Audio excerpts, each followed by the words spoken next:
মধ্যপ্রাচ্য যুদ্ধ পরিস্থিতি আরও জটিল হয়ে উঠছে।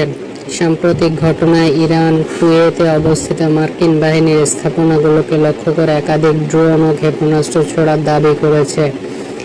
আন্তর্জাতিক গণমাধ্যমের তথ্য অনুযায়ী হামলার পরপরই কুয়েত ও মার্কিন বাহিনীর আকাশ প্রতিরক্ষা ব্যবস্থা সক্রিয় হয়ে ওঠে এবং আকাশেই বেশ কয়েকটি লক্ষ্যবস্তু ধ্বংস করা হয়। এদিকে যুক্তরাষ্ট্র জানিয়েছে তারা ইরানের কিছু সামরিক স্থাপনার বিরুদ্ধে প্রতিরক্ষামূলক অভিযান চালিয়েছে। এর জবাব হিসেবেই এই হামলা চালানো হয়েছে বলে দাবি করছে ইরান। বিশ্লেষকদের মতে এই পাল্টাপাল্টি হামলা শুধু যুক্তরাষ্ট্র ও ইরানের মধ্যকার উত্তেজনাই বাড়াচ্ছে না, বরং পুরো মধ্যপ্রাচ্যের নিরাপত্তা এবং পরিস্থিতিকে আরও অনিশ্চিত করে তুলছে। কূটনৈতিক আলোচনা চললেও নতুন করে সংঘাত ছড়িয়ে পড়ার আশঙ্কা উড়িয়ে দেওয়া যাচ্ছে না।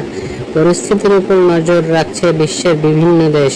এখন দেখার বিষয় এই উত্তেজনা আরও বড় সামরিক সংঘাতের রূপ নেয় নাকি কূটনৈতিক প্রচেষ্টার মাধ্যমে নতুন কোনো সমাধান বেরিয়ে আসে।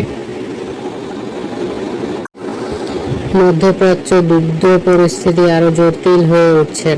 সাম্প্রতিক ঘটনায় ইরান কুয়েতে অবস্থিত মার্কিন বাহিনীর স্থাপনাগুলোকে লক্ষ্য করে একাধিক ড্রোন